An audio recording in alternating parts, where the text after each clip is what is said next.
Europe to get even hotter as 50°C recorded in US and China. Southern Europe is already dealing with temperatures above 40°C, 104°F, with worse to come. The heatwave has triggered wildfires, power outages, and health warnings across the regions.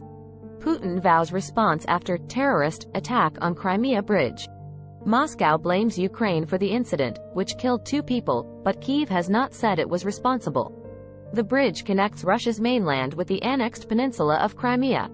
Virgin Galactic reveals 3 passengers who will be aboard its first space tourism flight. The company announced that 2 of its employees and a researcher from the Italian Air Force will join founder Richard Branson on the historic mission scheduled for September 2023. Iraqi officials condemn demolition of 300-year-old minaret in Basra. The historic structure was part of a mosque that was destroyed by British forces during World War I. The minaret was demolished by a private company without permission from the authorities. More than 50 pilot whales die after mass stranding on Scottish Island. The animals were found on a beach on the Isle of Skye on Monday.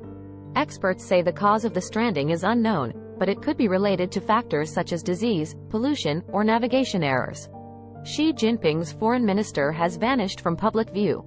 Wang Yi, China's top diplomat, has not been seen in public since July 14, when he met with U.S. Deputy Secretary of State Wendy Sherman in Tianjin. His prolonged absence is driving intense speculation about his health, political standing, or possible involvement in a secret mission. Thailand's Prime Minister Prayut Chan-o-cha announces retirement from politics. The former army chief, who seized power in a coup in 2014, said he will not run for office again after his term ends in 2025. He also urged the public to support his government's efforts to contain the COVID-19 pandemic and revive the economy.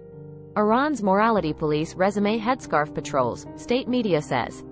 The Islamic Republic's police force has restarted its campaign to enforce the mandatory wearing of hijabs for women in public places. The move comes amid rising social discontent and protests over water shortages, power cuts, and economic woes. UN, very concerned, over widespread violence by police during protests in Kenya. The UN Human Rights Office said it received reports of excessive use of force, arbitrary arrests, and sexual violence by security forces against demonstrators and journalists. The protests erupted over tax hikes and alleged corruption by the government. 7.2 earthquake strikes off southern Alaskan coast, tsunami advisory no longer in effect. The quake hit about 91 kilometers, 56 miles, southeast of Perryville, Alaska, on Wednesday night local time. It triggered a tsunami warning that was later downgraded to an advisory and then canceled. No major damage or injuries were reported.